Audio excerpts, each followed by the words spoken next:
Have you ever felt that slow, creeping chill in a relationship? That feeling where everything looks the same on the surface, but underneath, the foundation is cracking? That's exactly where my story begins. It wasn't a sudden explosion. It was more like a slow leak, the kind you don't notice until you're standing ankle-deep in water. We had what I thought was a picture-perfect life. We'd met in college, two kids with big dreams who fell in love over late-night study sessions and cheap pizza. We built a life together, brick by brick. A nice house in the suburbs, 2 cars in the garage, weekend barbecues with friends. From the outside, we were the couple everyone wanted to be. We had the jokes, the shared history, the comfortable silences that only come with years of being together.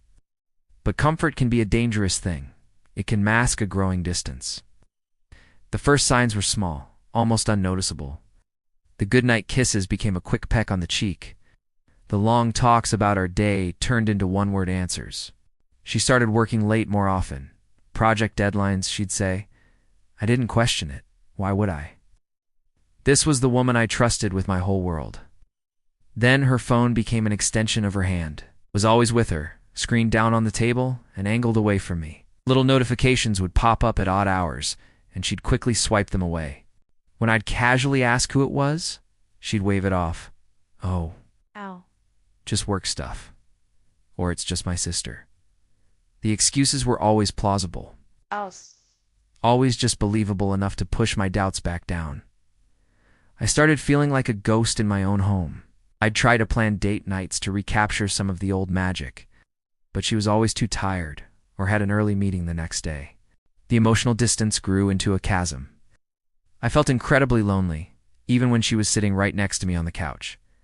I started to wonder if I was the problem. Was I not exciting enough? Was I not paying enough attention? I tried harder, buying flowers, cooking her favorite meals. But all my efforts seemed to bounce off an invisible wall she had built around herself. The truth, when it finally came, wasn't from a dramatic confrontation. It was quiet and devastating. One evening, she left her laptop open on the coffee table while she went to take a shower. An email was open on the screen. It wasn't addressed to a colleague. The words I read felt like a punch to the gut, stealing the air from my lungs. They were words of passion, of secret meetings, of a life she was living completely separate from me. In that moment, all the little pieces clicked into place. The late nights, the guarded phone, the emotional distance, wasn't about work stress or me not being enough. It was a lie. Our entire life, the one I cherished, was a facade she was maintaining while her heart was somewhere else. The slow fade I had been feeling for months wasn't just love dying a natural death.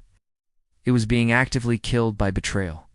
Finding out was the most painful experience of my life, but in a strange way, it was also a relief. The confusion, the self-doubt, the constant feeling of walking on eggshells, it all finally had an explanation. The silence had been broken, and even though the truth was shattering, it was still the truth. It was the end of one chapter, but it was also the beginning of me finding my way back to solid ground. It's a long road, but it's a road I'm walking for myself now. If you've ever been through something similar, know that you're not alone. The journey to healing is tough, but it's possible. Thanks for listening to my story. Don't forget to subscribe for more real-life stories. Take care.